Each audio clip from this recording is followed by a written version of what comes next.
Good evening, everybody, and welcome to episode 227 of the Talking Wednesday podcast. We hope this podcast finds you well as we do it live. I will say, and I'll probably say this a couple of times as people join the stream, if things are a bit choppy, blame my dial-up internet. We are both taking this in the old-fashioned way as well. The evening stream. We are basically going to clip it out as we usually do. It's going to go on our audio podcasts, etc., at the normal quality. It's just, I think I might need to replace the Ethernet cable or something because it's just bad, Jake. It's just bad. I just reckon you should rent a satellite off someone and just do it that way. I might be moving house, so that happens. We'll see. But we'll start the podcast. You'll move house and it'll be worse. Well, I know it can be good here. I can get up to I think 10 gig here now. But that's £150 a month if I want to do that. It's from one of them private companies. But I could get some decent internet, but I know I'm not going to. The decent internets are on 24-month contracts, and I know I'm not going to see it out. Because I know I'm not going to be here for 24 months. And because it's private company, and if it's where in the area, you can't just take it with you, can you?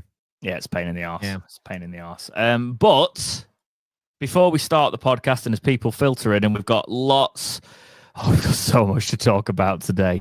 Oh, when they've not done anything, they've been quiet. It's been fun. It's been painful, friend. But let us know in the chat if there are any audio issues or streaming issues, and we'll tell you. Sorry, we can't do anything about it. I had it then as well. I'm watching it. I'm literally watching it. I'm hoping it does what most good streaming things do, and it's on our end, but it's not on the audience's end. But I'll be honest, Jake, StreamYard have ripped out all their good features for the free model. So that's probably where this is coming from. Yep. You want everyone to be on the paid tier now. Yeah, pretty much. But this reminds me of when we did the OBS live thing. And when we were like... See, that OBS Ninja thing got better.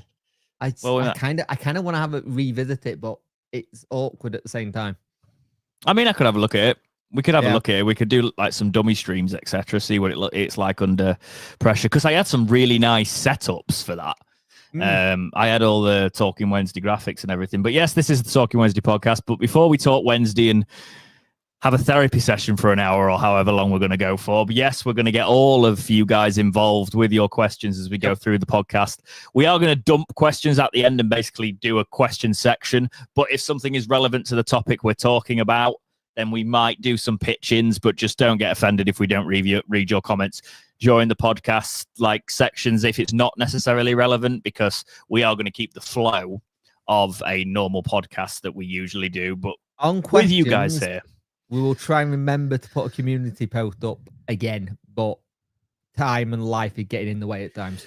No, well, for the new season was all planned out, and then I don't even know if Wednesday are going to start it at this rate. But Jake, how has your week been before we get there? Run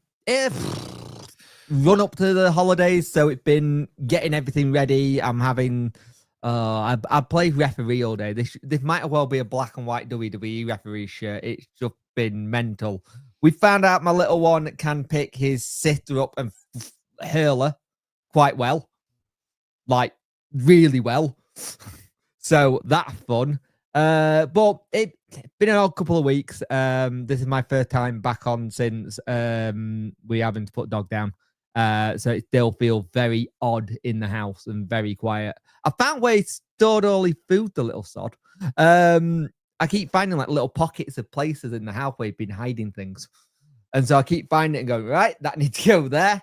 But it's been busy. This week's been busy because of the Wednesday stuff, but I'm also trialing some things out in here. There's a potential set redesign going in here because I need change and stuff. And I know that's my ADHD brain kicking in. I need projects at the minute and I don't have many. So I need something. How's your week been, mate? Oh, James has crashed. So I will carry on for a minute because James has completely crashed on his end. I didn't think he was talking or saying anything, which was weird. So let's see if we can get James back in. Hopefully it was. But how are you all doing? That's a box is back, punch at the attack. Where Sheffield Wednesday on the way back.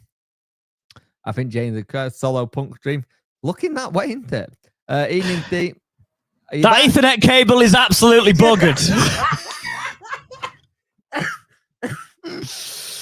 That Ethernet cable is beyond buggered. We're back on Wi-Fi. I switched to the Ethernet cable so we had better internet.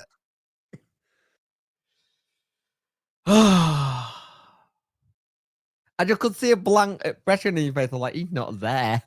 Well, no, I was literally saying, like, guys, have we both crashed? But the good thing, I guess, about this streaming software is it keeps going if you're alive. So we are there. But yeah, I cut as you were saying something, obviously, about your dearly departed pup. So yes, Jake, it is lovely to have you back. I know it was a tough time for you, mate, but we were obviously talking on the back end. It's also appreciate all the people who said stuff on the pod and then sent me message. We appreciate it. The thing is, when you've had a pet for as long as we did, I think we had him for 11, 12-ish years. It's a long time, and the first Monday where that Monday was the first time I've been on my own, like properly, for that many years. So it's that whole kind of thing where I have been on my own for not on my own for a long time. So you expect things like the dog running to the door when you come back, or barking at things, or just the random movement when he goes to lie down and you hear the thud. So every little thing it was a really tough day. But then the following week, I got ill. I managed to get some sort of cough thing that wouldn't disappear, and I got the back end of that, but that's slowly starting to go. I am using my on-stage in-ears, actually, currently, and I thought you just sounded dry because of that, but you've got a bit of new voice, have you, as well? Yeah, it's a little bit... It's that tail end of where you get the big cough, and it can't go when you can't breathe and thing, and it's the tail end where you'll get like a little bit of a dry throat, and then you'll cough, and then you'll get a little bit of dry... Which doesn't help in here because it's so humid. Like, what? It's 50% humidity and 25 degrees in here, because I finally got a little monitor so I know what the temperature in here is. You know when we had the really hot days? You know the really hot days we had recently? Yeah. 39.2. That reminds me of my old car. I had a black car, and it used to get that hot. That was fantastic. 39.2, and I forgot to turn the air conditioning on once, and I just sat there. I've literally still got that, one of them coolers that you put the ice in the top in. Yeah. I've got that. I've got that next to me on my face currently because it's bad. It is bad. Yeah, how's your week been, mate? I'm gonna say it. It's been busy. Next week is like. Next week and the week after, I'm sort of my last week's officially at the company I've been at for 7 years. Like, obviously, I went part-time with them, but it's a very big wrap-up process at the minute. Yeah. I did some test streams for my new employer last week, which went very well.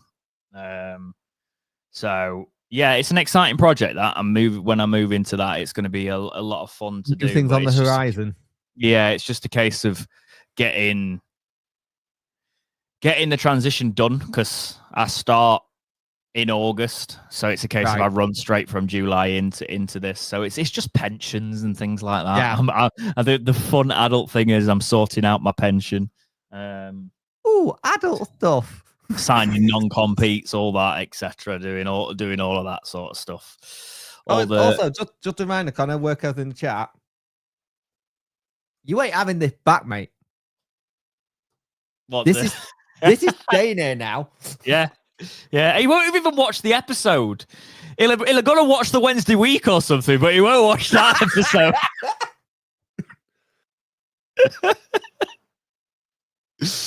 What did the other day?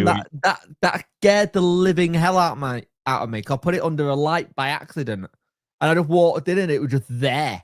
See, you said, "Wait, what? You don't even know what it is." Right. If there's anybody in the chat that's good at talking and has a sense of reliability, you might be taking Worko's position. So, just saying, like, it's in the air. Worko, do us a favor, get your job back and go on my Twitter and actually pimp this tweet out, this stream out, say we're live, because I'm trying to do it while I'm talking and I can't do two things at once. But yes, it's a lot is happening. The new Pokemon stuff's come out because I'm a massive nerd. Dropped some money on that. Made content on that, got all of that ready. That's going out on the second channel. The second channel starting to get about 1,000 views on the shorts, which is not bad. Good. You know, that's slowly growing. Short revenue isn't there. The problem is I'm not going to get partnered on that channel doing that, so I'm going to need to do some longer form content channel. Because you know how many views you need to get partnered? I do. As a short creator. No wonder you see all the attention span like podcast videos with somebody playing a game underneath. I think it's something like 3 million views or active viewers or something like that. And I'm like, mate, that's ridiculous. Yeah, but you know why it's that high, don't you? It's because people do churn out the crap. Yeah.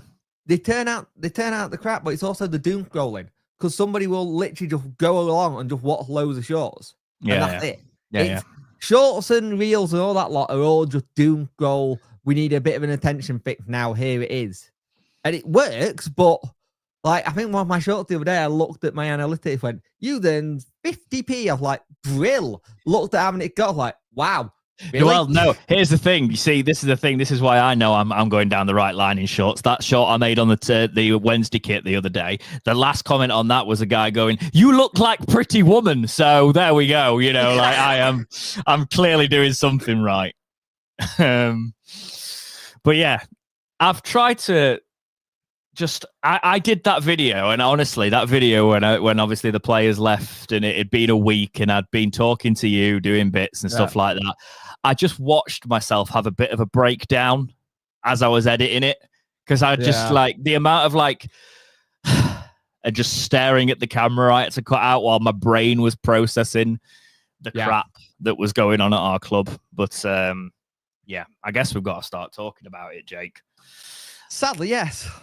Where do you want to start? Well, I'm going to start by saying, if you are joining the stream, please do like the video. This is a thing, and I hate doing this, the call to action thing. They've changed the algorithm literally in like the last couple of weeks, and likes are now the be all and end all, likes and comments, basically. It's now engagement instead of actual like views and stuff. Yes, exactly. So we might need to get Worker on and start doing bad takes just so people can rip him, and then we get engagement. Worker, do your 1 to 24 of the championship clubs and how you think of them. Yeah. And we'll put it at the short. All engagement, yes. But I guess we'll start with this story, considering it's the one I made the video on. It reads as follows. This is from the Wednesday website. Smith and Windass leave Hillsborough. The Owls can confirm that the current contracts of Michael Smith and Josh Windass have been terminated by mutual consent. Both players leave Hillsborough with immediate effect. Smith made 127 appearances for the Owls, scoring 33 goals since signing in June 2022. Windass posted 182 appearances, scoring 53 goals, having joined Wednesday initially on loan in January 2020. Sheffield Wednesday thanked Michael and Josh for their services and wished them well for the future. Wrexham are the team. This is not in the article, but Wrexham are currently looking like the front runners. We will get to that for the clip viewers. Believe it or not, this was probably filmed a couple of days ago. Just give us... Have you seen that in the comments recently? Every time there's a clip like, this is old news. I'm like... We've been doing it for 3 years, man. And people are just clipping on now. But there we are. Josh Windass released this statement. Wow, 5.5 seasons at this incredible football club. I can't explain just how much I've enjoyed playing for this club, representing the badge and the people of Sheffield. To the staff that have worked with me behind the scenes, to the players and to the supporters, I cannot thank you enough for the love and support you have given me during the time I have been here.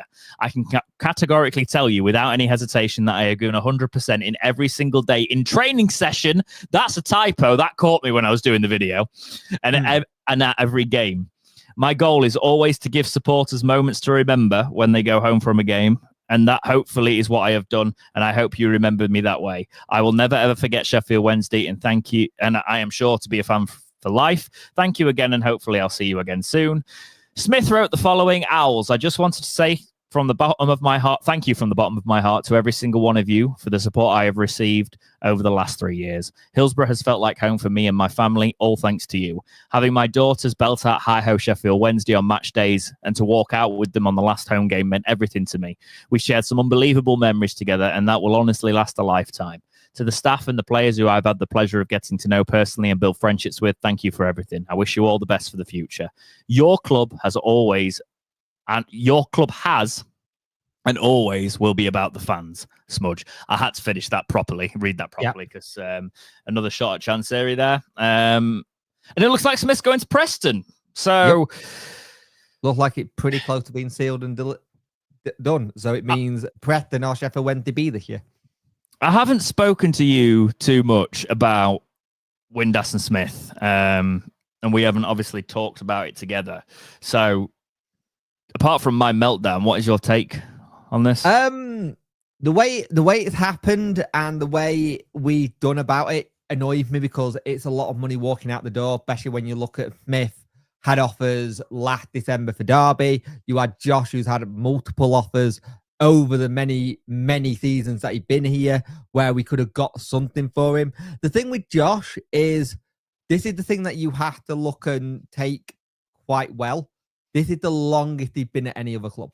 He's not been at a club this long.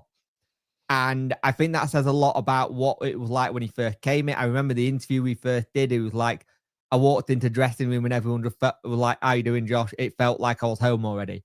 And that was something I took as a positive. The problem with Josh... Yeah, that's why you should.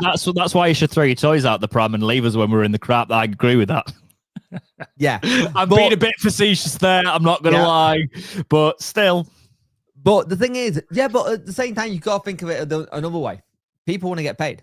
They've both got young families. They want to get paid on time. And the thing is, if they know that this is coming around the corner again... That's not why Josh is leaving. It's probably why Smith's leaving. It's not why Josh is leaving, but you've got to think of the human side of it. And there are other players who are still at the club in similar positions who could potentially still do it. But I think for Josh, I don't think Josh has always had it that he's bigger than the club.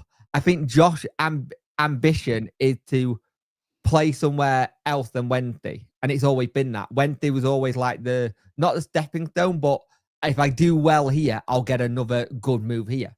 I always saw it as an MLS move, and he's basically done the same thing. He's gone to Wrexham, money. So it's a case of like, it's that sort of TV, American vibe. And don't get me wrong, I actually quite like the documentary. It's a good documentary. It's very much a case of it's going to be interesting to see how they get on in the championship. Wonder if that Disney magic will continue. But Smith is interesting. Smith came in as a free with Michael Owitway. When we got him, everyone was like, this is the perfect player we need. Know where the back of the net is, done well. First season in the championship wasn't really great, but then he found his form again and then played in the game. Yes, he wasn't on the pitch, but when he came off the bench, most of last season was like, we need Smith on now. We need that super sub, because a lot of his goal came from the bench. And the thing is with Smith, whenever you saw him play, or whenever you heard him, he says it how it is. Like that last little bit where you said is a big dig at Chancery. The other thing you've got is with both of them, how much of this is a Danny issue? How much of this is hey, you didn't turn up, we did. I ain't playing for you because you're not showing me this. There's lots of, the problem is with Sheffield Wednesday right now, there's so many little stories and narratives that could fit anything. It could be wages. It could be they want to move. It could be the Danny situation. It could be X, Y, and Z. You don't know. But with Smith always came on, gave it all. And the fact that we're losing players for free yet again annoys me. Like, most of the people who were in that playoff final and semi-final are not here now. And that's something maybe we should have done a little bit sooner. Yeah, I was going to say that's not always a bad thing, but yeah. We've never had the cash to do it. We've never had the cash to move people on. Good luck to Smith and Windass wherever they go. At the end of the day, they are in our history and in our folklore for what they did that night at Hillsborough and the 103 minutes. Yeah, they are in our folklore. But the thing is, as much as people don't like that, this is the position we're in, and it's down to one man and one man only. And we can't change that right now. No, I've got to play the other side and say these are obviously players that are leaving us in the lurch. Let's be honest. Our goals were the players we're talking about that later that obviously we've sold. Well, what Smith and Windass, it was 39 goals out of the 60 with those two. Then you look at the other two that have gone. We literally in a week we sold our entire attack and our entire pace in a week. Yeah, nothing left. Yeah, and Windass, I'm not gonna like if I'm looking at Windass. Stick this in your documentary, Wrexham. If Windass is going to be a player, it was a player for us that definitely sort of. He was one of those that sort of would go missing in games until he didn't, and that sounds really football cliche, but he did just then. It tended to be the games where we were watching it, and we'd go. Windass hasn't really done anything this game, and then he scored an important goal. He was about those sort of goals, big goals. I don't know if that's your take on him as well. Yeah, but I think the thing with Windass, what people didn't see a lot was his football brain. He had a good football brain and he had good vision. He'd make the runs, maybe that not everyone saw. I think the problem with Josh, if he let his footballing do the talking and let the more social media side, you probably see that more. But because of the social media side, he was very active and that's his right to do so. But I think while Josh has been here, I think he has slightly matured as a player than the player he came in as. Yeah, he has lost a yard of pace as well. I wasn't going to say anything. Well, no. When he came in, you did say he's got no pace, and I was like, "Are you joking?" Yeah. He's rapid, and I'm going to miss winding you up about that. But the past couple of years, it's like he doesn't run at full pelt anymore, and that's possibly because of the knocks he's had. He's learned how to look after himself a bit more, so he doesn't get injured. But his running style's different. I did notice that. So, but let's play. I don't think he's going to be the main choice for like a Wrexham, but I think he's going to do bloody well. Like, if they I don't think he goes there unless he's the main choice. No, I think he does. I do. I think for him, it's about marketing now. I genuinely think it is. You look at the documentary, you look at that. I do think it's about the marketing side of it because I think his career after this is going to look at that side of things. I think he can have his own podcast. Something like that. That's why, yeah, he's building himself to be a football personality, I think. Workers just said they need a Paul Mullin replacement. They've got him now. That could be. Yeah, kind of. Yeah. I can see that actually. Yeah. Yeah. And I just think with Smith, he was obviously linked with Derby and he's linked with Preston. I think Smith is going to be, if you play to his strengths, he's just a goal scorer. Yeah.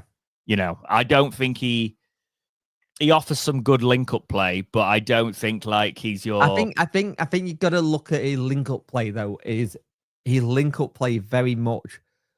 You miss some of his link-up play because it's just little deft touches. It's nothing over elaborate. Yeah, the link-up play I remembered, the one ironically with him and Josh against Newcastle in the cup. That link-up play to get that going, fantastic. And it's little things like that we're going to miss. Picture that in my mind it says something. So, Mike says, "Who's the Windass replacement for us now?" Young Bruno. I think it's the Charlie McNeil. Charlie McNeil been kind of ushered into that. They said a little bit last year about making him a number 10, so that would make a lot of sense. So, but it could be with our squad right now. It could be Doris the tea lady at this moment in time because we haven't got a cat in hell chance of trying to predict the squad that could be competitive right now, but we'll see. We will. Right. So those two players, I do want to wish them the best. Because they are cemented in the history. Now, me and Jack talked about this last week, so we put it as it. So this is just a sort of why don't you take it? Why don't you take about his goodbye message? And then we'll talk about it. I will. So, Gassama, releases this message upon his departure. After 2 incredible years at Sheffield Wednesday, it is time to say goodbye. This club has shaped me in so many ways, and I'll always be grateful for that. To everyone at the club, coaches, staff, teammates, and especially the fans, thank you for making these years so special. I've grown here both as a player and as a person. Sheffield Wednesday will always be a part of me. Wishing you all the very best for the future. Thank you for everything, Jeddy. So he obviously left for a reported 2.2 million. He's gone to Rangers. Whether it's 30, whether it's 50% sell-on clause. If we got one. No, to PSG that we've had to pay. Yeah. No matter... Even if it's 50, even if it's 50 or 30, if it's 50, we got 1.1 million out of a player who's easily worth 6. Yeah. But this is the position we're in. This is what happens. Look at when Josh Winder left Wigan for 500k. Everyone would have said that's at least 1.5 million. Because we've not got it in the document, but it's reported that Masaba went for 800k, which is still too low. Gassama going for this. I honestly think, like, if Chansiri is still holding on, why? You've just sold your probably 2 of your best assets, your definite best asset in Gassama for peanuts. And even if we've got a good sell-on at Rangers, we're not going to get the best out of this deal that we could. There's players that have gone in the Championship worse than Gassama for a couple of million, you know? The problem with this deal is it's who negotiated it. For so long, we said we need to sell players. Right. When we're in the position where we need to sell players now, this isn't the position where you just bend over backwards and go for it. But because he's in such a dire position that he needs any money coming in humanly possible, it's like, yeah, what, you've 2.5, do 2.2 and it's yours. That's what the original deal was, 2.5. Well, that's the rumors were 2.5, 2.6. Yeah, that's what we were hearing when we heard that this was in motion, sort of thing. And then you turn around and it's completely changed. What I'm frustrated about is the money side of it, and the fact that we have just lost our second most technical player alongside Barry Bannon, right? But you know what Gassama's got? Pace, age, and potential. He's 21. The thing is, these are the kind of players we have been looking at trying to sign and then go, right, we sell them on for a big profit, we reinvest that money and get the net Gassama. The problem with all these deals, we cannot put any more money in to get any other players. A, we're embargoed. B, he hasn't got a pot to piss in by the looks of it. And C, who the hell is going to come here unless you're about a 30-year-old wanting to get a final paycheck because you need a paycheck as a young footballer to come and play here? You're not going to. Unless you're coming out of our academy, unless you need to start again and rebuild like a Ravel Morrison kind of situation where you've fallen off and you need to come and try and get yourself back up to get in there. That's the kind of player we're going to get back in. I'm 30. I'll take a payday.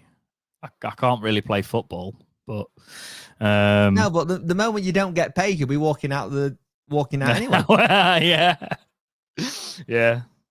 I mean, to be honest, you'd only need to be paid for 1 month to be all right, wouldn't you, as a footballer? Yeah, but you're not going to get it that month. You're going to get it the 15th the following month. It's just, I look at Gassama and I had so much hope for him, and I just think Chansiri is one of them people who'd be like, well, I brought him in. I could sell him. You tell me I don't sell players. I sold player. I sold a player. Yeah. Well done. You sold player. Right. The stupid thing is, I did the maths on this. It's something really dumb. Like, I think it's really dumb. It's like either 9 or 8 million in sales he's done over the last 10 years. That's it. It's like ridiculous. Adam Oliver says Kabachi will do well for us this season. I haven't seen enough to say. I might have to, but he's disappointed. He disappointed when I saw him come on last season. But he was also coming on injured the second time you saw him. It's true. When he first came on, he looked okay, and then he had that knock, and we've not really seen. But you're saying that, Kabachi can look good. Have you seen what we've got left? We've got Ugbo, we've got Bailey, we've got McNeil, and we've got Kabachi. 2 weeks ago, we had Gassama, Smith, Windass, Masaba. It's painful. It is painful. And if you look at the back four, it's going to be depressing if all the rumours are true. What with the notices and that mess is still not over. God. The only last sellable asset we have who we could get decent money for is Pierce Charles. And if we sell him, we've got no goalkeepers.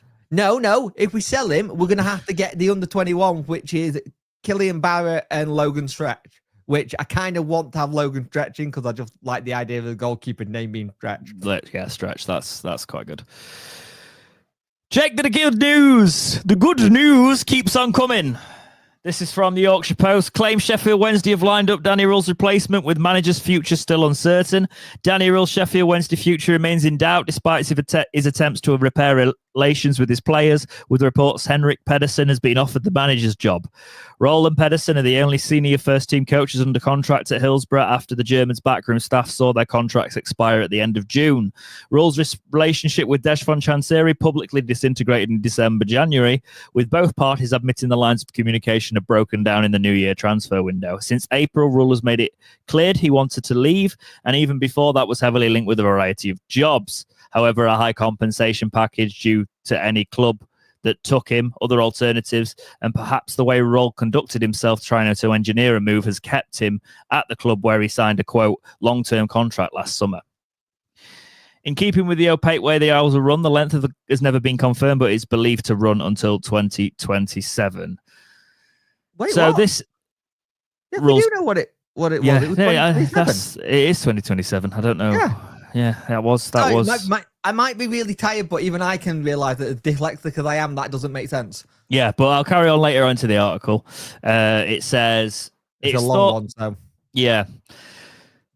TalkSport are reporting that all of this hostile reception and stuff when Danny came back, basically, led to fresh talks between Chansiri and Rull, with the latter being placed on gardening leave before the new season starts on August 10th at Leicester City. They also say that, quote, Pedersen has been promised the manager's job. Is Chansiri putting or has put Danny Rull on gardening leave, Jake? How? What's he paying him with the grass seed to go do his garden back in Germany? I don't know. The thing that annoys me with this, right? Danny Rull, from what we know, was one of the people who were paid in full and didn't turn up for pre-season. Yeah. Everyone else who hadn't been paid or who was out of contract turned up when they weren't meant to. The thing that gets me is I have a funny feeling DC has met his match with someone who's as stubborn as he is or worse. And I don't think that's a good combination to have. I'm going to tell you how this is going to end, Jake. He's going to sack him. I think he will, but then you go, where's he getting the money to sack him? No, this is what I'm saying. He's going to sack him, and then we're going to have to foot the bill for that as well. What's he going to do? Release Danny Rull out t-shirts and go and sell it in the mega sale? Hey, Dave, if you're listening, we're not selling any shirt. Your club shop's dead. Yeah, I was going to say, he might wait for some of the TV money to come in when the Sky fixtures get posted or whatever it is, whenever the TV money comes in. He goes, right, that's rolled on. That's that done. What, are you going to roll on it? Haha. Yeah. I must say, I don't disagree that it's a bad idea moving Danny on if it's untenable with the players, which it's been heavily reported. It's rumoured that it's not gone great. Yes. Well, I mean, it's been reported by EFL Analysis that it's basically become untenable, and they have confirmed, not how much I can support their sourcing, but they have confirmed that it's been reported to them that it's done with Rull. He's done. And obviously the Yorkshire Post article, I think we're very, very close to having a breaking news. Danny Rull have mutually left the club Henrik Pedersen, new manager. That's now the best case scenario, mate. Sadly. Yeah, but the problem is this should have been done middle of May. If this was the case, middle of May. All the news were coming out like Danny wasn't coming back. Devil's advocate. If he'd have paid the wages, and that's a big bloody if with this man, then I think he should have let Rull rot, given his behaviour. However, the way Chansiri's now then, acted himself after the fact, then yes, absolutely. Right. In hindsight, yes, it should have happened in May. Conspiracy theory for you, right then? Go on. What if Dave Fon said, "Go pimp yourself out to get another job. I need you off my way, Bill. I've heard a lot of people. You don't want to be here. You can't work with me. Let's figure it out. You go take it." What if that's what he's done, and then everyone gone to do it, and then they've gone, "How much do you want for his release clause?" And they've gone, "No." And the problem is, they'll have gone, "How much?" And they've gone, "I hear that stage all the time in Yorkshire." Because it's the thing. If you are not going to let him be here, either the business me is like, stay at that price point, 5 million till you get what you want. But when it got to the point where you could tell that he wasn't going to get what he wanted, that's when negotiations needed to happen. And he's not done that. He's gone, "I'm having that money." I just think that Danny Rull has acted like an arse. Chansiri is arse captain. That sounds like a nice title or something, doesn't it? It sounds like a title I'd enjoy. But it's I have not got no problem with Danny Rull with what he's done. I said in the video I'd back him. Manager. If he came back, I'd back him. Yeah. But I just don't like the way he behaved. I don't like any of that. But I would back him if he was going to be the manager. But I just think. Here's what I think's happened, and because some of the reports are saying this as well, but I've been saying this for a while. Henrik was quite clearly offered the job, right? Re-signed as assistant manager. Danny realised that nothing was happening with him, so he just turns back up. Or he's been told to turn up, "I'm refining you." I don't think he was told. I think he was told to come back at the start of pre-season, probably. And then when that didn't happen, Henrik was there, got re-signed, the plan was in there. I think we would be in a better position with... As much as this is cutting our losses now, just do it. Be gone with Danny Rull. Don't sack him. Mutually terminate the contract. Put Henrik in there, somebody that we can all get behind, and at least have something at the start of the season. My problem is, I don't think that's going to happen. I think the two, not egos as such, but pride involved. And I think if you... What is there to be proud about anymore, Jake? There's nothing left.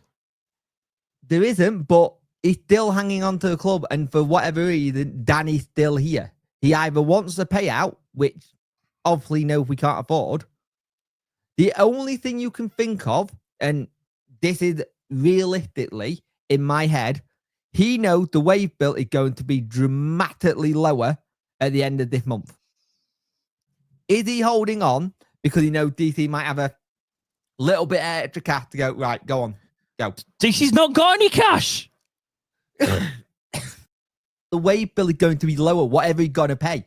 He's going to have to get money in from somewhere. He got money from somewhere to pay other people. So he's going to have money. No. If the rumors are true, we're going to... Right, this is not what we've heard or anything, but if you just read all the rumors, let's see what happens in 9-10 days' time, Jake. Yeah, I have a 100% sure that we're probably going to be back on that embargo list. It's not going to mean jack anything. Yeah. The problem you've got, he found money somehow, even if it was transfers or whatever. The problem you've got, the more he goes into transferring, you're running out of things to sell. This is what I'm saying. So we can't get rid of Danny Rull. So that's why I think it's going to be... Danny Rull's either going to be here, but I actually think when he realises the players don't want him, I think Danny will eventually, even if he's turned around and gone, "Oh, I've not got a club at the minute," it's better for him to take a mutual termination of a contract if he's not going to get any leeway here. So I think that is going to end up being the way. What I don't get, why has he not done it already? Because you knew. I genuinely think it's because no one else can take him for what it currently is. No. Why have they not mutually done it already to go to one of the jobs they wanted him? Because they wanted him. Because I think that the drama's only kicked off when he didn't report for pre-season to this extent. But if say you've gone for a new job, right? You got that new job. Yes, right? I have, yes. And you finally got it and you're happy. Like, what happens if you go for a job and they go, hey, we can't get you in yet until you quit that job, but you're like, am I guaranteed this job? Well, no, I've still got to interview, but you've got to quit first. That's the kind of scenario he's in, where he's got to quit his job first, have no job, and then potentially get the job, because they might go to him and go, hey, we're not going to pay the release clause, but once you quit your job, we'll get you in. But then what happens if the next person comes in and go, oh, you're a lot cheaper on wages, I'll get you instead? Well, that's the risk Danny has to take. What I'm saying, that's kind of a side point, to be honest. What I'm saying is the reason mutually agreed sort of termination didn't happen when he was selling himself over the summer was because that was with Chansiri. Because look, Chansiri knew money troubles were coming up, right? Quite obviously. So his mind was, okay, if Danny goes, I'm getting money for him, so I'm going to sell him. Now it has become to a point where even because Chansiri's so detached from the whole bloody thing, Danny probably could have come back and just come into the manager's job. Then Danny doesn't report for pre-season training. And then it causes a snowball effect. We get a week into it or whatsoever of pre-season training. Chansiri has a talk with Henrik. Henrik's offered the manager's job. Danny Rule goes, oh, I'm coming back now because he's got a whiff of it. Then it becomes a point of, well, now Chansiri's in the point of he can't do Danny Rule for breach of contract because he's turned up, etc. And that's the situation he's in. So that's why I think it wasn't done before. Yeah. But hear me out here, right? What if, and I don't know anything, don't act. Cryptic tweet! What if, say, a Takeover's in the offing and it's all done, but what if they've gone, we don't like your professionalism here, and you ain't got a job anyway? Probably. It's all what if he said, she said. He can sod off for all I care, or he can be the manager. Chansiri can definitely sod off. I'm bored of it. Yep. Moving on. I'll find an article. Oh, that's more. I don't want to see his name anymore. Where are we going? Love this. Oh, for God's sake. Owls launch 2025-26 home kit. The Owls are delighted to confirm our 25-26 official Macron replica home kits will be on sale from 9 a.m. this Wednesday, 16th of July at the Megastore. The kits will also be available online here. Big link, don't click it, at 10 a.m. for delivery orders. Shirts in all sizes can be purchased from 3 to 6 months up to 6XL, with ladies from size 8 through to 24. The new home shirt features the broad blue and white stripes on the front and a 3D design effect of the SWFC initials within the stripes, while the back has two-tone blue striping, again with the SWFC 3D design effect. The traditional We're All Wednesday, Aren't We is embroidered in yellow on the rear of the shirt and finished with a plain white neck and ribbed cuffs. The shorts are fully blue with sizes from small to 4XL in youths and juniors, small to XL. The socks are full blue with Macron Hero on the front and SWFC on the back in white and finished with a white narrow trim. The socks are available in 4 different sizes. Prices! Adult short sleeve, 72 quid. Junior short sleeve, 55 quid. Infant and baby full sets are for all your newborns there, 62 quid. Supporters should also note that the shirts do not have our new principal front of shirt sponsor, Mr. Vegas logo, but there will also be an opportunity to apply the logo at a later date. Don't buy the shirt. Nope. Don't put any money in. I quite like the tacky SWFC in there. It reminds me of the 90s until you look at it and you see that it starts with a C. Yep. The blue is down the middle, which I like as well. I hate the arms, the cuffs. Yep, they're terrible. I hate the blue shorts and blue socks. I think it looks naff. A Wednesday shirt should always be black shorts for me. Solid blue back. What's all that about? Yeah, no tabard this year, which is weird. I don't like the thing going down the back though. You know, like SWFC. I have seen the photo where someone put it on a bloody bus seat cover. It looked like a bus seat cover.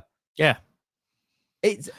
Let's just say, especially with some of the larger gentlemen that are going to fit into that kit, those letters are going to look worse than they currently do. Lee's one was very good. And here's the thing. I religiously do a shirt review. There is no shirt review on my channel this year. And there won't be till that man has peed off and gone. I have had enough of how much this man rinses us all on stupid things like shirts. 55 quid at Stoke, I think, for a Macron shirt, by the way, which is similar in design. Yeah. Are you going to survive the night? Do I have to bring Worko on board? Are you all right? I should be fine. Okay. But the thing is, for me, everyone who knows my thing is I buy a shirt to make sure the sizing is right for everyone. I haven't done that this year. I will not do that until that man's gone. 72 quid. 62 quid for me to get a kit for my little lad. You're having a laugh. You can get a bloody adult for him the way he's growing. I saw a picture of him the other day. He's a massive little tyke, isn't he? Yeah. And the other thing I don't like, but oh god, he's gone. He's gone. The other thing I don't like, but we can't complain about, is the Mr. Vegas logo, right? I don't like it on the front. But here's the thing. Listen to it carefully. What league do we play in? The Guy Bet Championship. Yeah, I know it sounds a bit insensitive, and I'm not saying I do agree sort of thing. But for me, I'd still have cigarette sponsors, right? I don't get it. I do get it. I actually do get it. People have addictions, things like that. It's a difficult thing. But in terms of sponsorship, it's everywhere. Yeah. Well, Premier League won't have it, not next season after. I think they're getting rid of it completely. The only way where a betting sponsorship thing works, and it'll never happen because it means them helping people, is where you have to give 30 to 40% of your sales to a gambling addiction charity to make sure it helps people. That's the only way it works. Well, this is what I'm saying. Why don't we make sure, Mr. Vegas, rather than moaning about the actual sponsorships, why don't we make sure we have proper infrastructure for people with problems? Why? It's like cigarettes. People are adults; they can make their own decisions. Why do we have to? They banned all of that. Do you know what I mean? Like vapes, equally as dangerous by the looks of it, with the long-term effects. Yeah. Kids smoke them. Do you know what I mean? I'm gonna get on my pedestal in a minute, but like alcohol used to be some of the best sponsors in. Football. We talk about this. There is too much hypocrisy in football sponsorship, right? Especially because I bet you they will do. I bet you this is the great thing, right? Sky will do like there's no betting things on there, and then it'll just say sponsored by Sky Bet or something with their TV rights, and it's just it's the hypocrisy with it. So yeah. I can't say like, wouldn't it be better to have something there's not that. One of my favorite sponsors was Napoleon's Casino. I thought that looked wicked back in the day when I was a kid, because it was when I was a kid. But I love Chubba Chubs. Chubba Chubs. Yeah. The thing is, you look at some of our sponsorship before Chancery. Yeah, they were good, but some of them were weird. Let's just call it out. Some were weird at times. But the thing is, I spoke to someone earlier today because I'm trying to find my pre-Chancery shirt, and he's like, I don't fit in them. I've only got pre-Chancery shirts. So don't even get me started on that. So I turned around and said, "You got any gaffer tape?" He went, "Yeah, just gaffer tape the front of it. Do the Ted Lasso thing and just have it gaffer taped." Mr. Meadows on Instagram, if you can get him, he can take the old logo off and put a new logo on for you. Yeah, a lot of people. Can I just say, people who are using a certain Chinese supplier for these shirts, please be careful, because that site is dodgy and it's become too modern place. Use proxy email addresses, use proxy servers and stuff if you're buying off there, because I'm telling you, if you've put details in or you've got an account on there, don't use that password for anything else. That's all I'm telling you. Like, don't blame James when you get hacked and you're getting 1,000 spam emails. Yep. Just because I've seen so many people go, I'll order from there. That's all right. Good. You do that. Good luck. Yeah. In the future. Young Cads has finally gone to City. So what are you? I don't think I really spoke to you about this. 900k up front, and then the rest will be in installments. So I might meet the wages this month, maybe. Yep. Any other time, I'm like, yeah, it's gonna happen. It's inevitable. That's not a word. We know what I'm trying to say. I was actually, can I just say something? Sorry, someone says go and tell him to get a pirate shirt. I was actually advising against it because that site is dodgy as. Don't do it. Carry on. I think for us, anytime any Premiership team comes into a Championship academy, sees a player at a certain age, they're gonna have him. You ain't got a chance cat in hell chance of stopping them. Unless you're Wrexham or Birmingham nowadays, there isn't a cat in hell chance of stopping them. I would love to see that something in the contract, like says when he get to like under 17s, under 18s, there's an option that we get first loan bid on him, just so he's had that opportunity to play in a Wednesday shirt in front of Hillsborough or wherever. That's not going to happen. I know it's never going to happen. Idealistic thinking, but I could see him ending up back at Wednesday one day if Wednesday still exists. Oh my God, genuinely, this is my lexicon now, Jake. This is just life. The way I'm talking about this football club, just feeling like Scott has just asked, what's happening with Bannon? Is he getting a 7k a week contract? Bannon's not on, like... Bannon's not... Bannon would, because Bannon would have been no, he will be, he's technically a free agent, so yeah, so it would be. Bannon's... No one knows. Like, it's very, very simple. No one hasn't got a clue what's going on with Bannon, what's going on with Rule, what's going on with Takeover. I've heard the pitch is looking very nice, if that's an update for you. We're finally... Is the training ground open yet? Yes, I think it is. Way! Players don't have to play in a park or go to the gym. Yeah, the thing is, when you look at what we got, I have said, if we are out the bottom three at the end of the season, and I don't think we are going to be, by the way, just saying, that is a massive win. I will take that as the biggest win going if we're out the bottom three at the end of the season. Right now, I can't say it. We still got the thing, if we don't know if we might get a point deduction down the line, maybe, depending on what happens.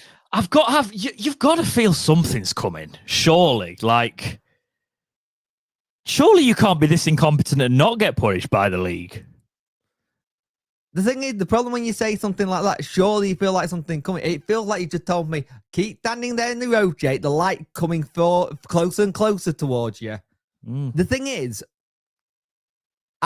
we need to have the payments to the clubs taken off, which will get done by the EFL. Whatever money comes in, the EFL will then take and then go, split, there's your money, done. Or do it in installments until it's done. I don't know how they do it, but that's probably the kind of way they'll do it. They won't see, the club won't see that.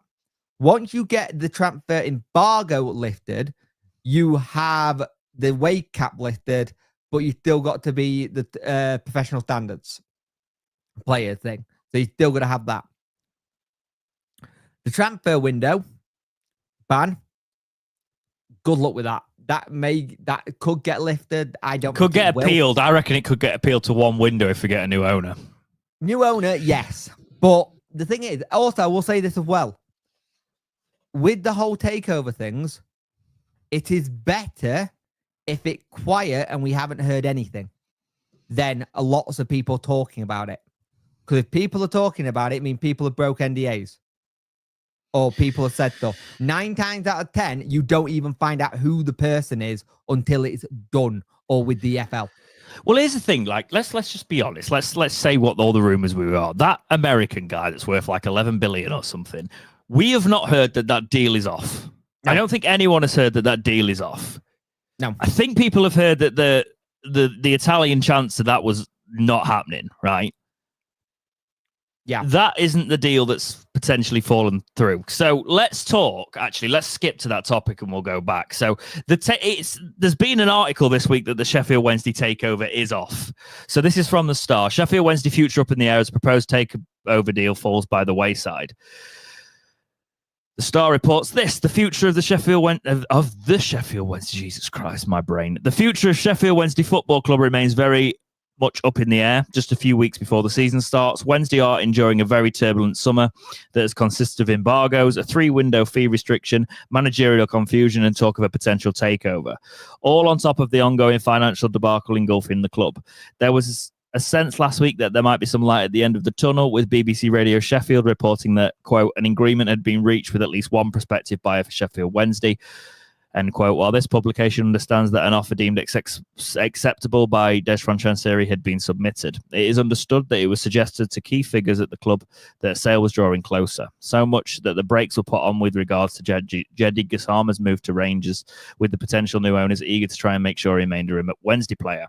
Things have gone quiet since then, though, and now the Star is led to believe that any progress has completely stalled, with that proposed takeover from a consortium whose identity remains unnamed, believed to have fallen by the wayside.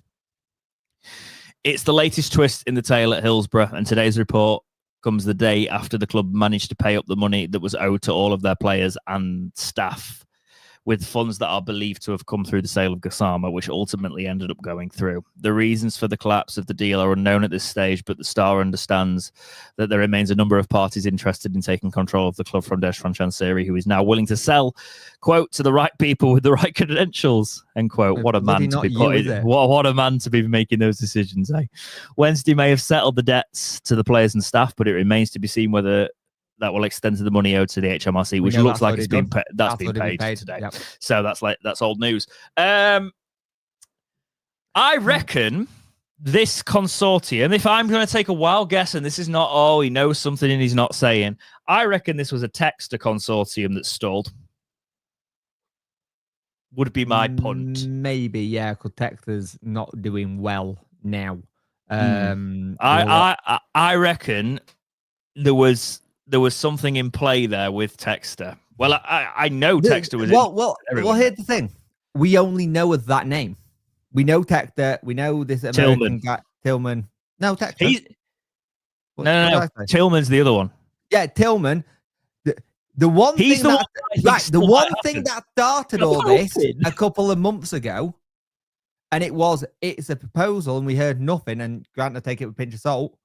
The Walton lot, you don't know if they may be in it now because of it getting cheaper. Because the thing is, the more stuff DC sells, the lower the club goes in price. He cannot ask for a bigger thing. Jack mentioned the independent regulators. That regulator bill isn't about previous, it's more for new owners coming in. Club's worth about 30 million now, Jake. Oh yeah, 100%. They can't just come in and kick him out. They may be able to do the test and go, you have to sell, but we're going to have to see what happens with that bill, because that bill needs to be sat down by EFL, Prem, and all worked out and an agreement done. And we know how long those deals can take to do. From what I've read, they want it done by the autumn of 2025. Maybe too little, too late for us. Maybe it's just in time. The problem you've got is football's had an ownership issue for a while, and the fact that it feels like you can't do anything until it gets to this level, or a Morecambe level, or a Bury level, or Bolton level is ridiculous. I remember when they picked FFP to fans. We're doing this so let club go bust. More clubs have gone bust because of FFP. Because each year we got relegated because of it. Each year they changed the rule. So one year your rule might be fine. But then you go, hey, I've done this. This is the rule. Oh, we're not doing it this year. So you've broken the rule from last year. Yeah, but that doesn't count for last year. Oh, no, it counts now because that's the rule now. That's the problem. There's no consistency. I think if I'm just going to pivot it a little bit back to the takeover, and I know you were on topic there with quite a bit of that. I just think I don't necessarily think this, because it's stalled, this is potentially not a Chansiri thing. I think because that's the thing I'm thinking in my brain. Like, even him right now couldn't mess that up. It's potentially an issue with the Textor thing, because it kind of lined up when all the troubles with Palace, etc., were going, you know? So I was just like, is that something that's in the works there? And then he was going to buy Wednesday, and then it's like, oh, before I do that, I might have to just double check some things now because of all this that's happened with Palace, and I could end up in a situation with Leon, etc. I don't believe you. I still think Chansiri can mess this up. Oh no, I still believe he can, but I'm trying to think that even he wouldn't like do it when the club's worth 50p and a Snickers, right? Even I can afford that. Yeah, I know. Well, maybe not the Snickers. The problem. I want Snickers. The problem Sponsor us, Snickers. Is I have a funny feeling Chansiri was banking on 100% banking on the shirt to go flying out the door. And go, right, and that was funny. I'm not going to lie, that was funny. The one little laugh I had was the fact that nobody bought them. I also love the fact that somebody went in and said 4 people have been and it's midday. I feel sorry for the staff. That's going to be hard. Why? Because they don't get paid. Not that too, I guess. But yeah, feel sorry for the. I feel sorry for staff, but I feel sorry for the Twitter admin. I'm not going to lie. Oh God, they got some stuff. But the thing is, one of the other things that's going along that is annoying me. There is no communication whatsoever on anything. Nothing. Only today we found out about our under-21 game. Christ, the Stockbridge Park Deal game didn't even give Stockbridge Park Deal the entire team sheet. We only found out from Rob Staten tweeting that we beat York 3-0 in a pre-season friendly. We didn't even know we were playing them. We got another behind closed door game coming against Mansfield, I think. Also, the other thing we got, and we've kind of neglected this one, can we actually host a home game even if we did because of the stadium? Well, right. 1 second. We've got plenty to talk about. Keep on this takeover topic. Do you think this takeover stall means that takeover is off, or do you think that because there's still invested parties, do you think that there'll still be movement in the next month, or do you think Chansiri is now going to dig claws in and go, oh, I can just keep it going until I get TV money, etc.? There's a possibility that TV money the EFL could take. Yeah, I don't know when he gets paid. Actually, I might be end of August. Yeah, is it end of August? Right. Okay. End of August. I would like to think that the EFL would step in and basically ensure that this. We know this takeover, by the way, is not in his hands necessarily. He's signing off on things, but it's now been contracted to a company that specializes in this sort of thing. So, as much as I want, can you imagine if they turn around and gone, "Hey, are we going to actually get paid for this? We just done looking at you online, and it said you don't pay people. How's this working? Well, you're not taking a chunk of my sale. We bloody well are." I'm surprised they've not come back and ripped the pitch up, like the people who've done the work at the training ground and stuff. That would paid in full beforehand. It's probably where all the money's gone then. Yeah, more than likely. Yeah. Actually doing something right, which needed doing. But I am hopeful that despite some political things that are being mentioned in the chat about Tillman, he's worth 11 billion. And he's interested in buying. He wants a club. And some people are owned by states that questionable, and I'll just say that and leave that there. So let's just talk about looking after a club and putting the money in the club, and not everything has to go into everything, you know?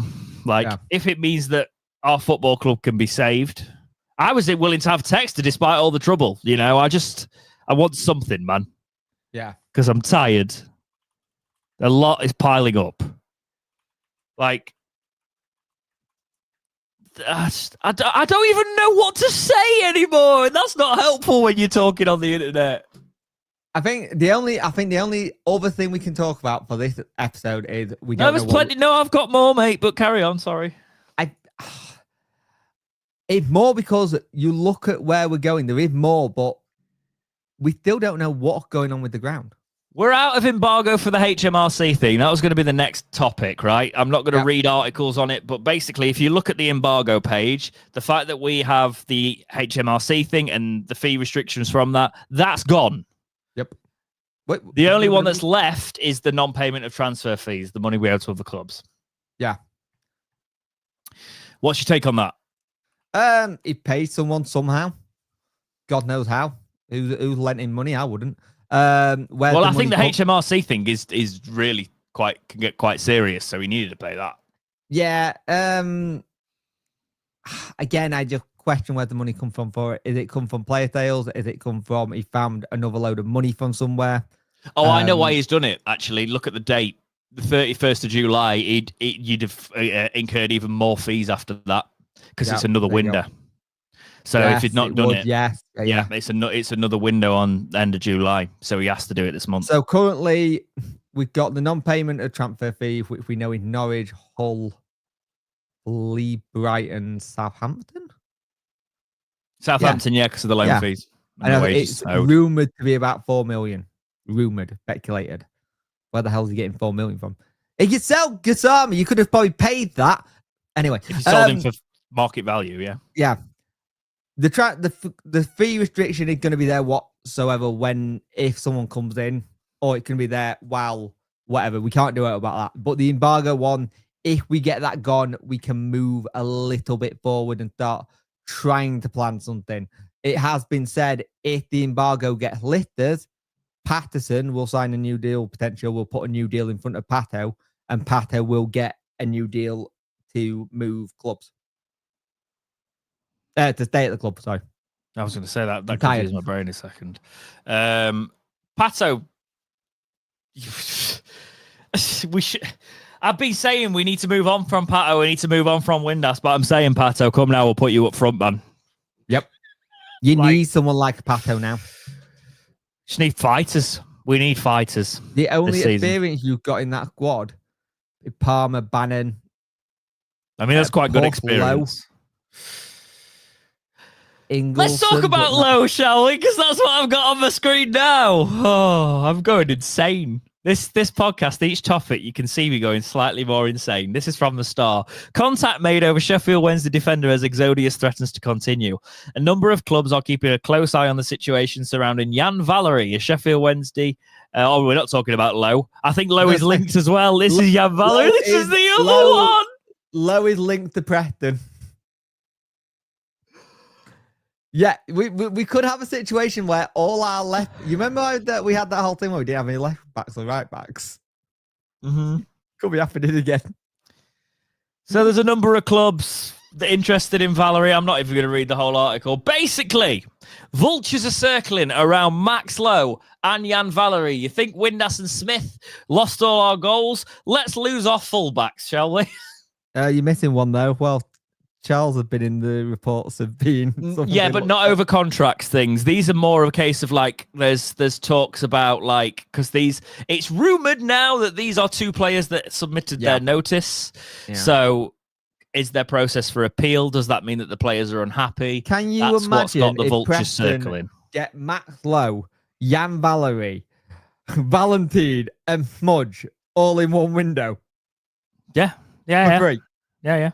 They seem to be liking our players at the minute. I think someone's rumored to go to Hull. Famio to Hull. Yeah. He looked like he's going to Hull. He's out of contract anyway. That's like out of the frying pan and into another frying pan. I'm not going to say the fire. They're not in a worse situation than us, but they're not good. Yeah, they've not been doing great, have they? But let's look at the Max Lowe Jan Valery situation. Do you think there's any legitimacy in this? Do you think we're in real danger of losing? Let's be honest, Valery, very solid. If you were watching the Talking Wednesday draft last season, a very high scorer in terms of interceptions, clearances, etc. This year, Jesus Christ! It's not going to exist, mate. We're not going to have any players. But I forgot about that. Yeah. But I was meant to be I'm meant to be drafting the draft soon. Ain't got anyone. Like, who wants the goalkeeper? Who wants the one defender left? But yeah, let's talk about it then. So Valery, as I said, highly stat rated, pretty solid. Max Lowe, before he got injured, I was saying he was the signing of the season. Both could be on the way out. What are your thoughts? Again, the position we're in, I don't blame him. blame them at all. Anyone who wants to leave, I kind of don't blame. You've got to think about yourselves, and you want to figure out if you're going to get paid and be able to play. Again, any club that is looking at players from us in terms of a transfer or out like that, or a fee, it happened. We've done it in the past. We have done it. We did it to Wigan for Josh. I disagree with that tweet that I saw. I saw the same tweet when people said that. When Wigan wanted Windass gone, there was a difference. Yeah, but here's the difference, though. Wigan fans wanted him gone. Wigan themselves didn't want to lose him for 500k. That's true, but they got a fee. You know, they got a fee with a player that didn't want to be there. The fans didn't want him to be there. It's a bit different, but carry on. Well, again, they were in administration. They had to have players leave. Yeah, it's the same situation. Yeah, but wouldn't you, as a fan, wouldn't you rather having a player that you don't like leave, that you want to leave, and get a fee for him in that situation? Like, yeah, but they didn't get to pocket any money or reinvest it, did they? No. I'm not saying it was an ideal situation, but I'm saying this is a different situation. This is more of a case of we don't want to lose these players, and the vultures are circling, and we're going to lose them for peanuts, probably. I think whatever happens right now, it's all right. We go, what do we think about this? They're going to go anyway. Whatever happens, we can't do anything to stop it. They could be that they are knocked off, that Danny Rule hasn't come back when he says he has. And it could be when they had that clear the air stuff, they've gone, no, sod your tactics, sod your football, I'm off. I'm going to my agent. I turned up, you didn't. I think they'd struggle. I think this could be more agent talk just to pile the pressure on as well, by the way. Again, we don't know. We knew that there were 6 players that potentially handed them in. They can do nothing about it. I'm sorry. Like, if they were paid, this is my theory. Just a theory. Look at the difference about the 2 players that went. What was the difference between them and the others that potentially handed their notice in, Jake? The attackers? Nope. What? The wages? Nope. What? And we'll see if the chat knows. They were clauses triggered. They were extensions. Yeah, we had extensions. They were exercised options. Yeah. Which becomes something that's like newly contractual. And the first 2 weeks of that new contract, first 2 months, it wasn't fulfilled. So I reckon there's much more grounds for appeal there. But what if, say, one of them got a bonus in and they got the wages but didn't get bonuses? Yeah, there's stuff like that. But you haven't been paid in full. Yeah, but you're looking more at legal action, but not being able to walk away for that. I'd say again, I think it could be a situation where they're unhappy still. And now the agents are generating interest to get them out and have offers come in, and the club is looking to sell.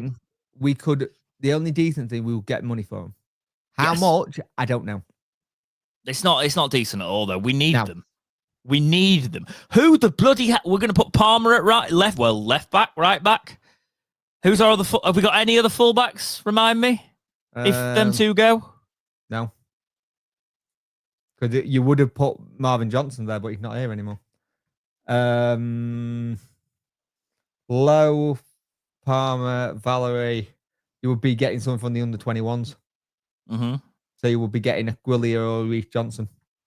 And maybe even going into the under-18s. Potentially. What's Jack Hunt doing nowadays? Training. But I don't know if he's training with... You know what I keep looking at? You know that PFA training camp they keep doing?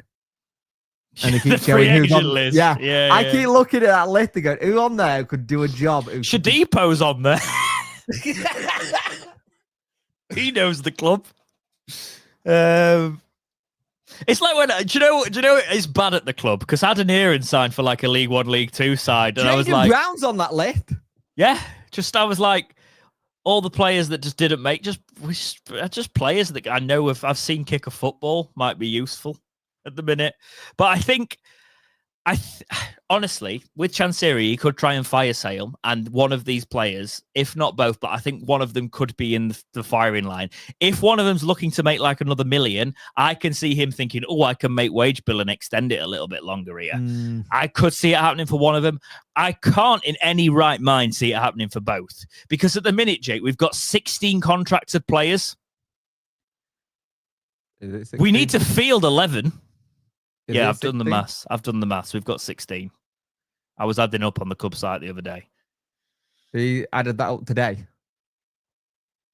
Why? Who's left today? No one's left today. No. Got 16. Got 16. Right. Okay. Oh, no. Yeah, look. That's not including Girls, youth players. Palmer, Lowe, but not. Yeah, but they're contracted. You can't not. You can't not have Gabriel Abayo. He contracted. He's a youth player. No, he's not a youth player anymore. He was promoted to the first team last season. I include Abayo. I'm just not including like your 4, 5, whoever's in the bloody account. Bruno Fernandes, etc. No, Dele Alli's got a club, I think. 14, 15. Oh, yeah, 16. Yeah, isn't Ali at Como in Italy? Yeah, I think so. With Steph Fabregas. But yeah, I did the 16 players, so that'd take us down to 14 contracted players. You need to field 11. And then try and put some on the bench. Oh, Leicester, please get a point deduction. It's not going to feel so bad when you batter us. The derby could be double figures this season. Oh, sod the derby. Half of me wants to say just relegate us before we play that fixture. I can't be bothered. Like, yeah, in my head, I had a Can weird... I just say as well, the classlessness of some of them blades. Can I also say the class of some of them? Yeah, I do have to say both sides. But unfortunately, in our comment sections, Jake, I've seen quite a lot of the other side. Unfortunately, yeah.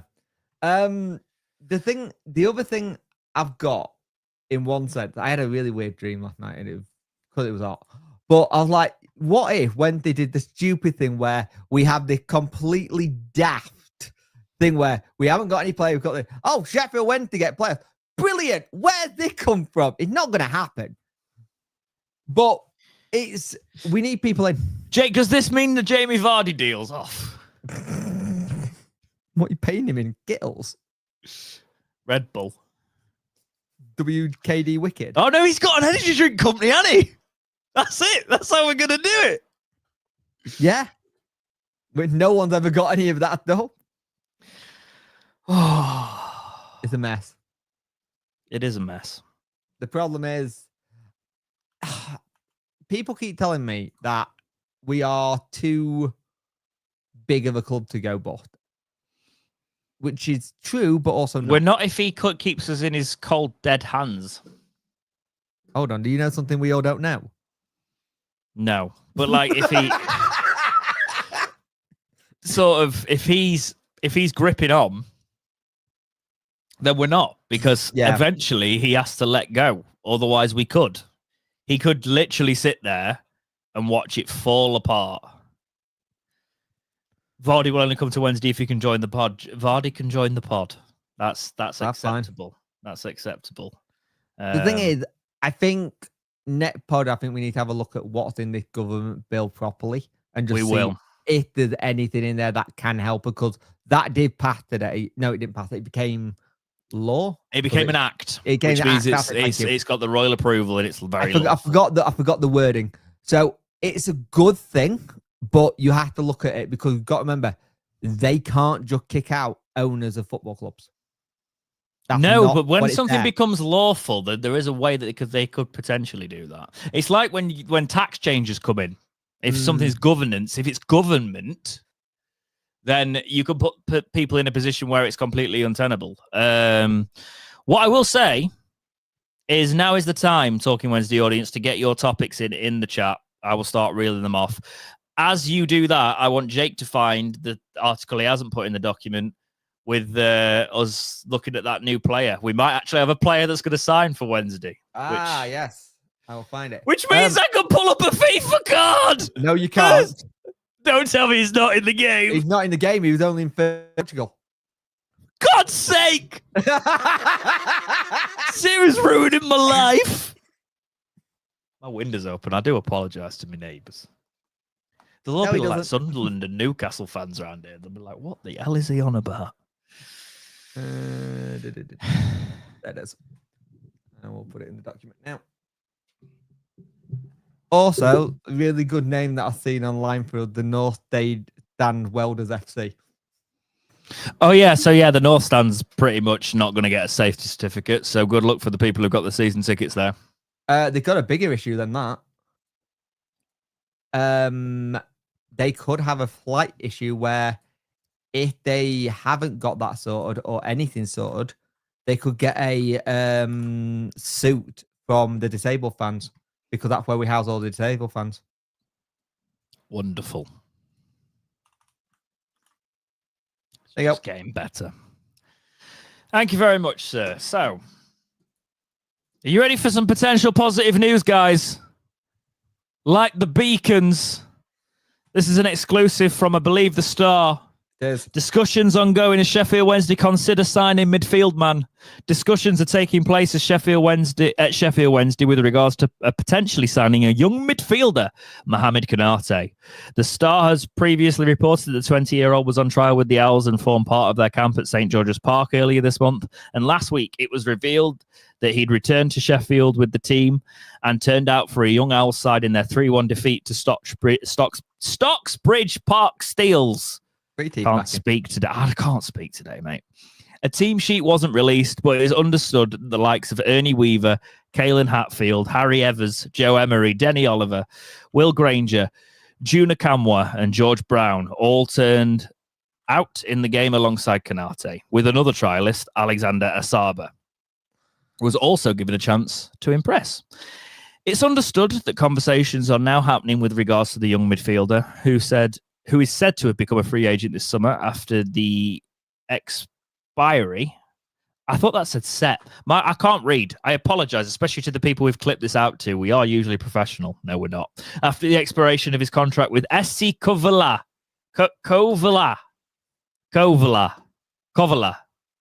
Saradzik. Don't know why you're looking at me. In Portugal, yeah, I don't know. In Portugal, with a view to potentially bringing him on board at S6. However, one consideration is the fact he will take up one of the elite significant contribution spots. Sidetrack, that's the spot that you take if you're not a player that is actually British now or in the United Kingdom, because even some Europeans take it as well. Obviously.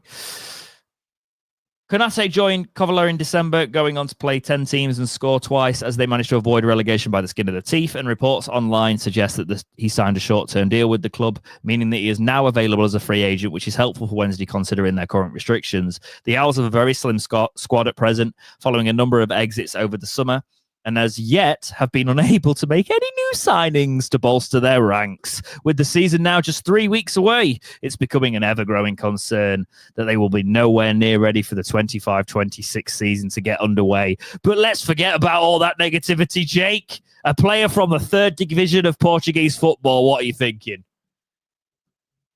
Yay. If anything, it's going to be for the academy anyway. The academy are going to be the first team. Come on. That's true. If it's impressed, then great. And we got to back them. Like I said in a video of mine where I said, whatever happens, our support is going to be heavily needed for all the players going over pitch, because some of them are going to not be ready for 13 football yet, but they're going to have to go and get in and get stuck in. And the thing is, yes, people will jeer when there's a bad pass or jeer when there's a goal that conceded in a really sloppy way. The problem is when they do something right, we have to make sure it's positive, that it goes right. You have done something great. Go. Like, you know what I mean? It's that whole thing. I think we have to be very careful how we support it this season. I'm not saying you have your right to say what you want to say, but it's that whole thing. Should we talk about this lad's career stats that I can find? Go on. Make sure it's the right one. No, I assume he's not the 27 one. The two Kanaris, there's about 17 of them I've just found on Google. This is the correct Canate. 10 appearances, 2 goals. That's it. That's all the career stats I can find for him. Since 2023 when it started. FC Ossa. Went to Villaro. Then Oliveira Douro. And then to Covola. And now he's without club. Now he's going to be at Sheffield Wednesday. And he's a defensive midfielder. So we do need somebody in that position. So yeah. First team? Academy, first team? Everyone got a chance. I'm surprised Genuinely. we haven't put... I'm surprised well, who's our other... Well, if Chalobah gets injured, we ain't got another defensive midfielder, man. If Ingleson gets injured, we ain't got another midfielder. Well, Bannon. Oh, well, technically we don't have Bannon at the minute. No, we don't.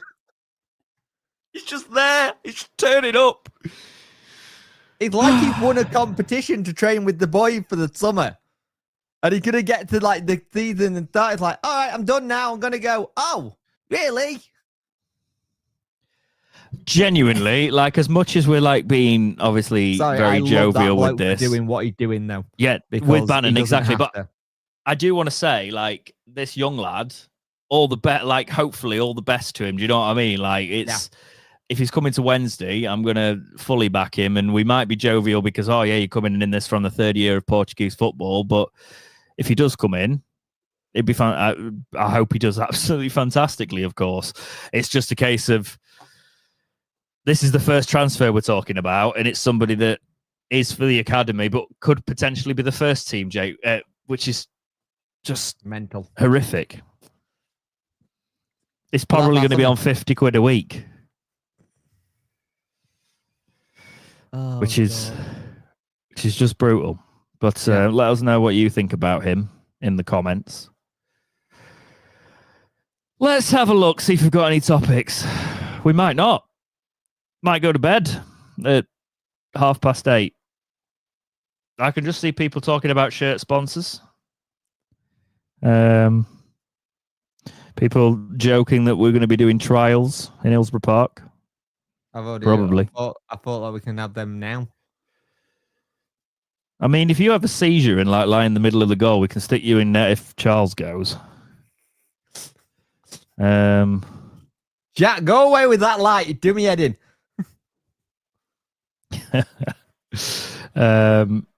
Okay, this is from Eddie Shorts. Do you expect Charlie McNeil to step up next season? He got to. I don't think he's got any choice. To be honest, mate, it's a case of... I'll be honest, when you first said that, I was like, how small is he if he's having to step up? Well, I think you wouldn't shut up about him getting a chance last season. No, I would not. We both thought he'd go on loan this season and do the CADS thing. Not happening now. Let's be honest, is probably the best thing for him to do. But now it's going to be trial by fire. So hopefully...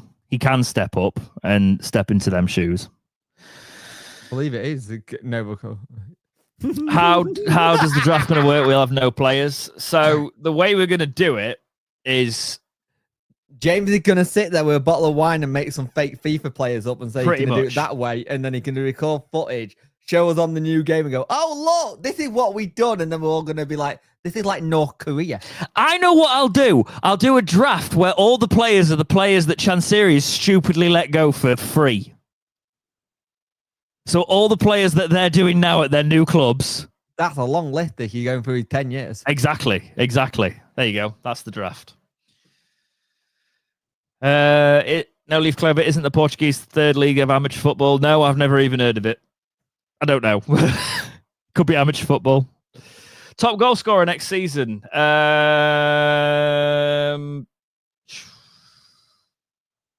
Ingleson, off his bum. 1. Ugbo. No goals. McNeil banged 2 goals in the cup. Never got a start again. Wednesday Logic. That is very true. McNeil is the next Josh Windass. Well, he better go on podcast soon and start slagging off the other young players then if he's going to follow suit. Let's have a look. Did we have a look at any Stockbridge Park Steels players just in case there's another Vardy in there? I mean, we'll take anyone at the minute. Let's be honest. Surprise me if they did, I mean, doesn't Waddle still sometimes play charity matches? Just stick him on. Ugbo rising from the ashes. Ugbo with 1. Top goal scorer going to be own goals, potentially. The tea lady, Richard says. Yeah.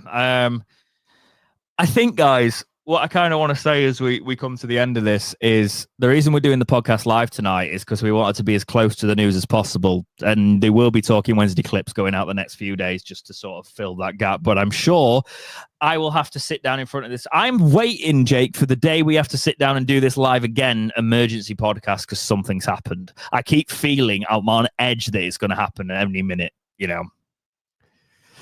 And it's just sad. It's sad to see the club here. What are you smirking at?